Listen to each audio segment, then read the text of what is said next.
Hey guys, and welcome to week 2 of my video series, how to get the Bluegrass Mandolin sound.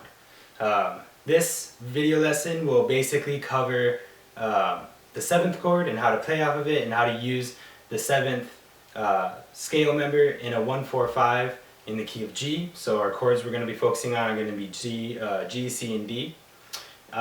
This is the second lesson.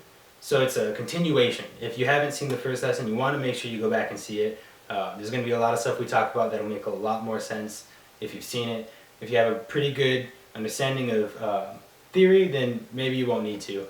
But I would recommend going back and watching that first. If you have seen the video, well, welcome back, and we're happy to have you again. And let's get started. Alright, so first things first, we need to talk about what a 7th chord is.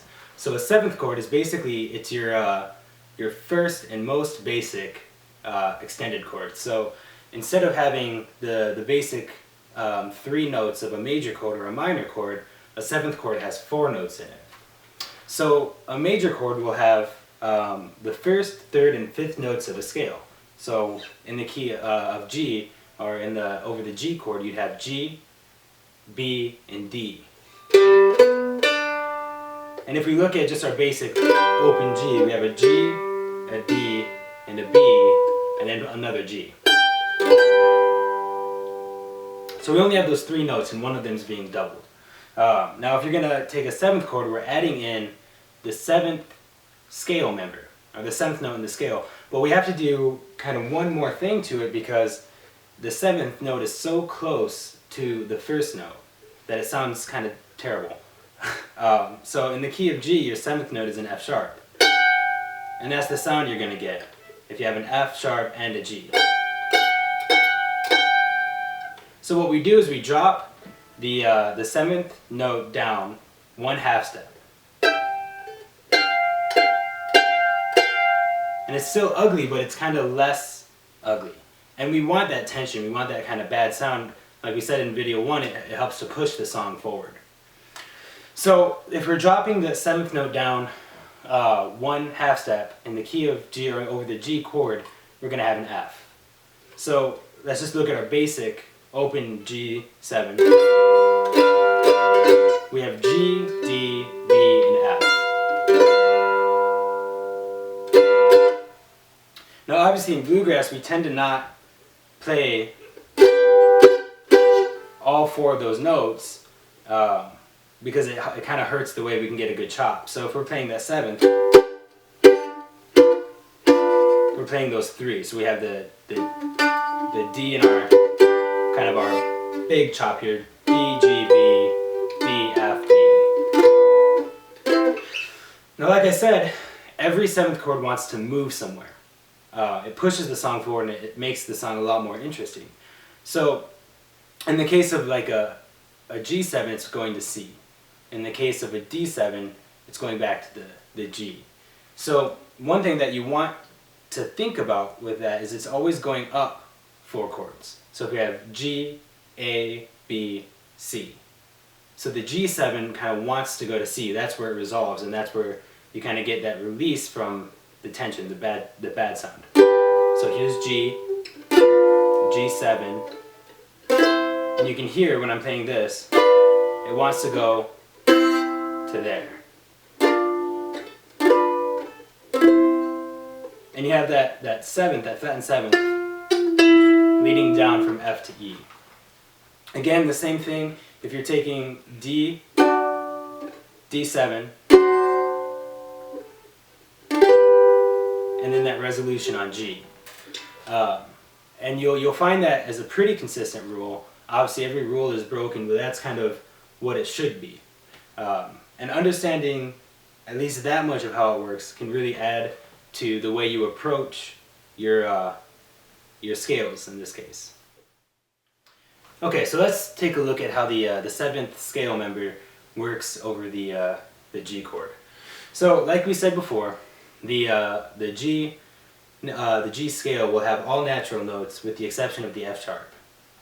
Now we're gonna start from where we left off in the last lesson, and we're gonna approach it with the flattened 3rd.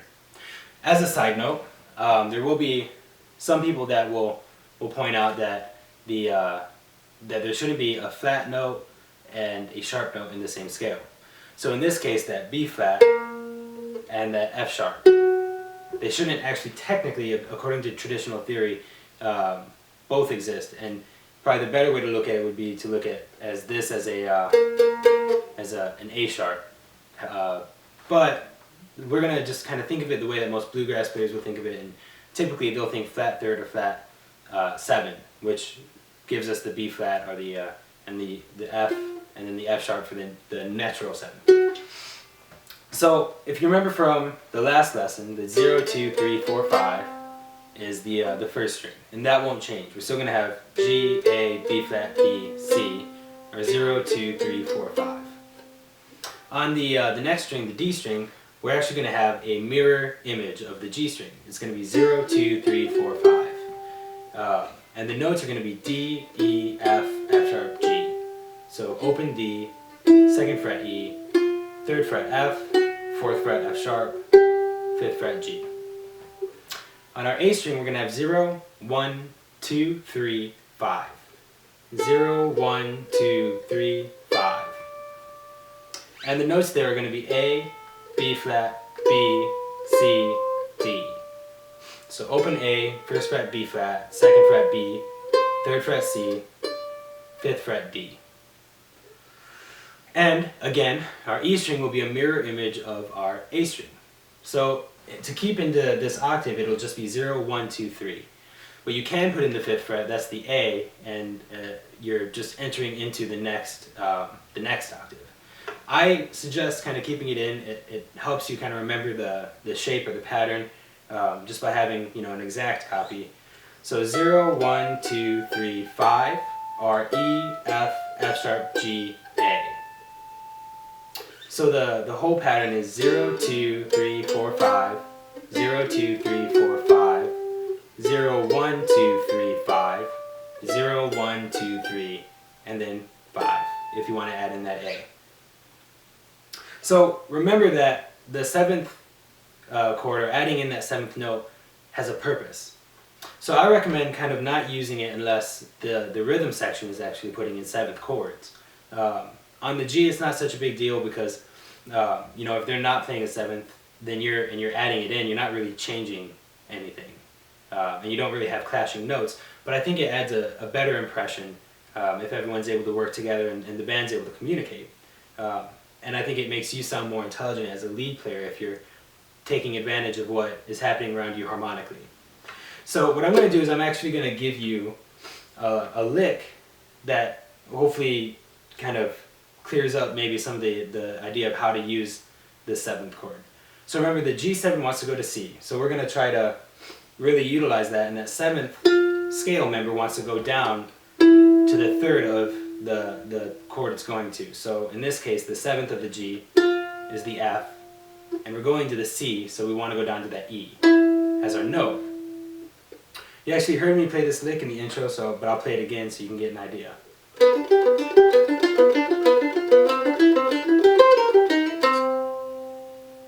So that lick is being played over 2 G chords, 2 G7 chords, and 4 C chords.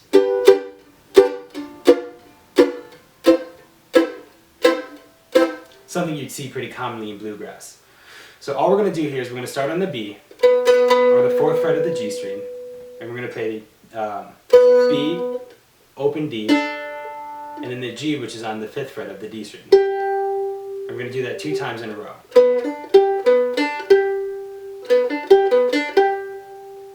And then we're going to play the first 2 notes again, the B on the 4th fret of the G, and then the open D. But now we're going to go down to our 7th, that F, on the 3rd fret of the D string.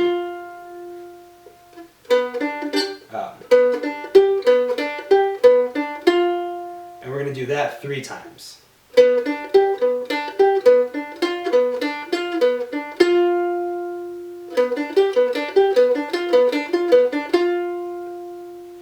And I like to kind of give a little leading note into the C. So I'm going back to that 4th fret of the B, and then I'm going to my C on the 5th fret of the G string. Some people that's a little too much, and so they leave that out, and that way you know, they get a little bit more time to adjust to the new chord.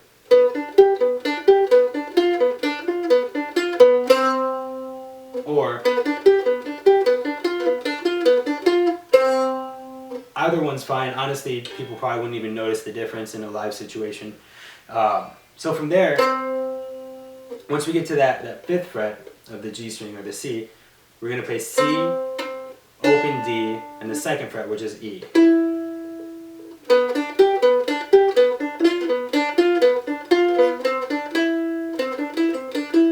And we're going to do that, the C, D, E, or the 5 on G, open D to E twice. And obviously at this point we're playing over the C chord.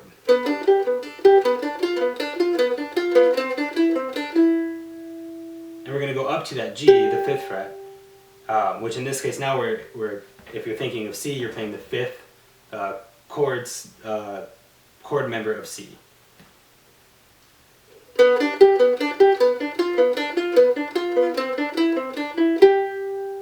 I'm going to go up to the C on my A string, the 3rd fret.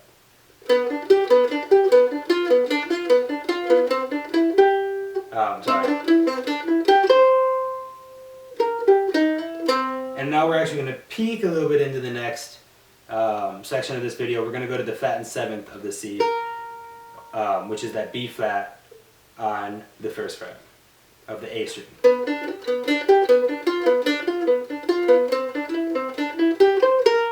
Back to G on the 5th fret of the D, and we're going to go to the 1st fret of the D, slide into the 2nd fret of the D, so we're doing that flat and 3rd to 3, and then back to C on the 5th fret of the G.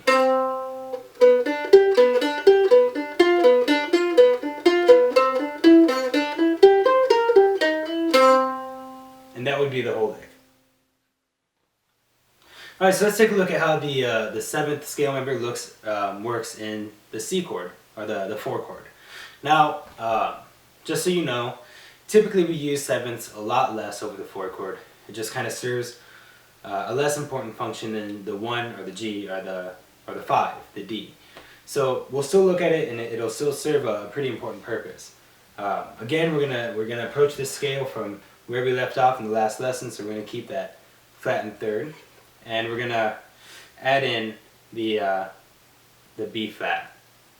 Now remember, and we talked about this a little bit in, a lot of it in the last lesson, we're working from the Lydian mode when we're over C, right? Because we're playing in the key of G, the key of G has an F sharp, and the key of C has an F, so it doesn't quite mesh exactly the way we want. So what we're going to do with that, we're going to approach this again from the 2 different modes, the standard natural mode and the Lydian mode. So we're going to start in the natural mode. We're going to start in that C, the 5th fret of the G string, play open D, flat 3rd, which is the E flat, on the 1st fret, E on the 2nd fret, F on the 3rd, and then G on the 5th.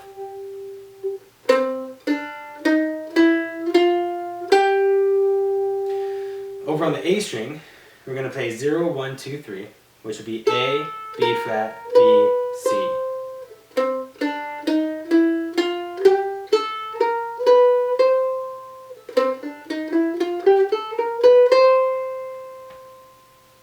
And then we're going to go to that D on the 5th fret, and then our flat and 3rd again, the E flat on the 6th fret. Then we're going to go over to the open E. We're going to play the F on the 1st fret, G on the 3rd fret, scoot down to the 5th fret, the A, play the flat and 7th again, which is the B flat or the 6th fret, the 7, which is the B, and the C on the 8th fret. So on the G string we're going to play C, on the D string we're going to play 0, 1, 2, 3, 5. On the A string we're going to play 0, 1, 2, 3, 5, 6 to get that 3rd. E on the open E, F, on the 1st fret, G on the 3rd, A on the 5th, B flat on the 6th, B on the 7th, and C on the 8th. Now if we're going to take it from the Lydian mode, remember the only difference we really make is the F is going to move to the F sharp, right? So the same scale, all you're going to do is every F needs to go up 1 fret. So we're going to play the C and the 5th fret of the G string. Over on the D string we're going to play 0, the D, E flat on 1, E on 2, F sharp on 4, G on 5.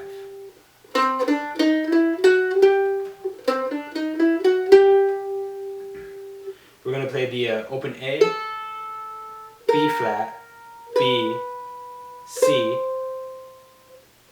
D, and then E flat. So 0, 1, 2, 3, 5, 6. Now what you'll notice is this section here is actually the 0, 1, 2, 3, and even really the 5 is in both the G and the C. And that's a kind of a good idea if you're going from a G chord and a C chord. You can work around those notes a little bit and playing with those, and you can be doing a lead section that doesn't change even though the chords behind it changes. And that can be a really interesting sound, just something to think about. And then over on our on our E string, we're going to play 0. Remember we're in the Lydian mode, so the F sharp on the 2nd fret, G on the 3rd, A on the 5th, B flat on the 6th, B on the 7th, and C on the 8th. So all together.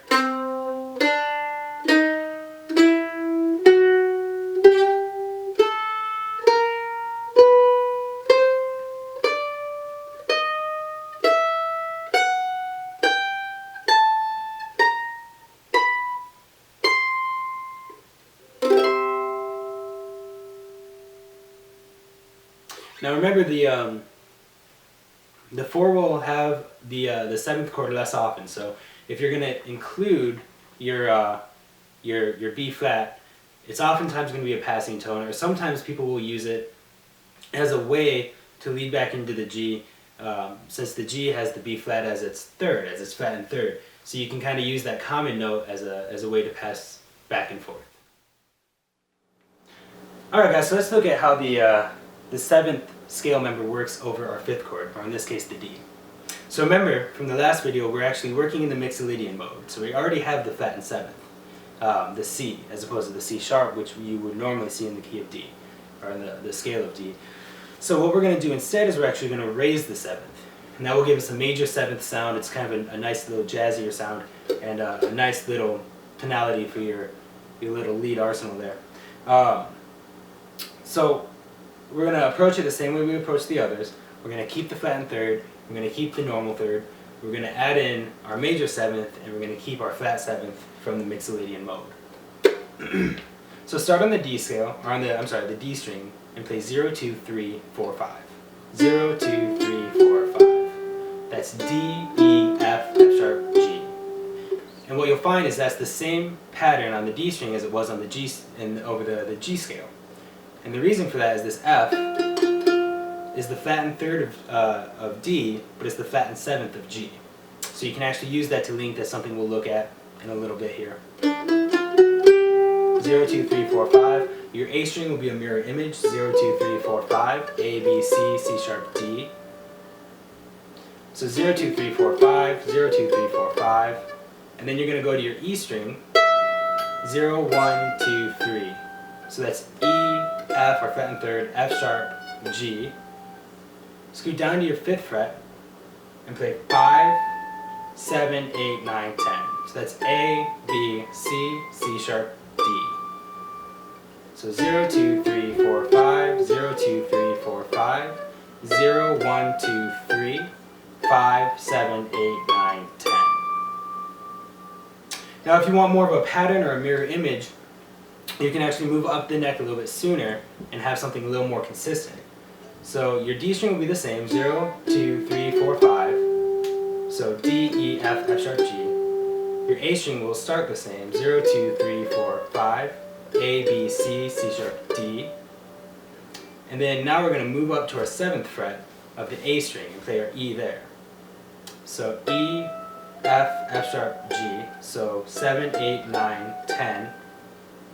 And we're going to hit the A on our 12th fret. And we're going to play 7, 8, 9, 10 again on our E string. So that's B, C, our flat and 7th, C sharp, D.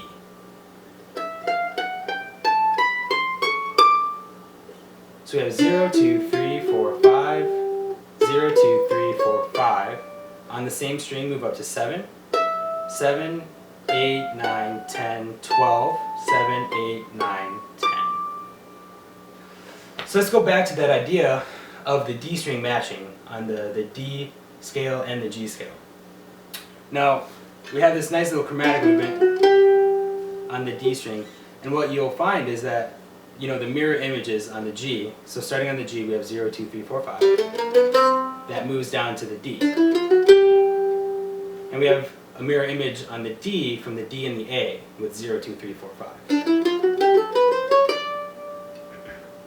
And we can use that, it's all kind of bunched together, and we can use that to create a really, really great sounding break without a whole lot of movement, or even just a good lick without a whole lot of movement. So what we'll actually do now is we'll take a look at a lick that I played in the intro that kind of uses this idea. Alright, so for this lick, the final portion of this, this lesson is we're going to hit mostly just the open 2nd, 3rd, and 4th frets and work around this pattern to work between the G and the D chords. So the lick actually works over 4 beats of G and 4 beats of D. And so we start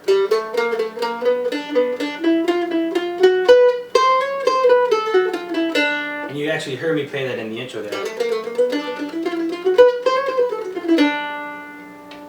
And all I'm going to do there is I'm going to play open, 2, 3 on my G string, back down to 2, 3, 4. And I'm going to go up to my, or down to my D string. And then back to the 4th fret of the G string.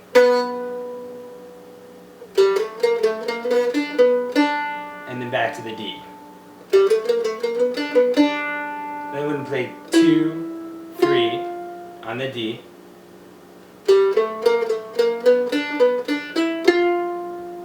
Back down to 2, 3, 4.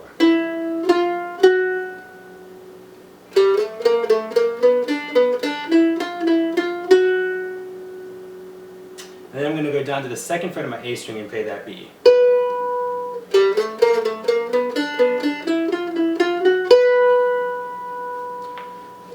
And at this point what I'm going to do is I'm going to play off of the flattened 7th into the major 7th on the D.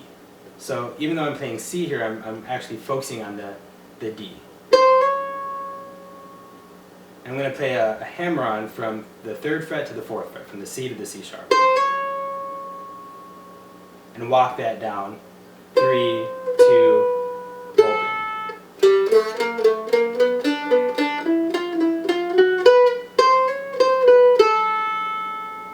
And then I'm going to keep walking that down and play 4, 3, 2, open on my D string.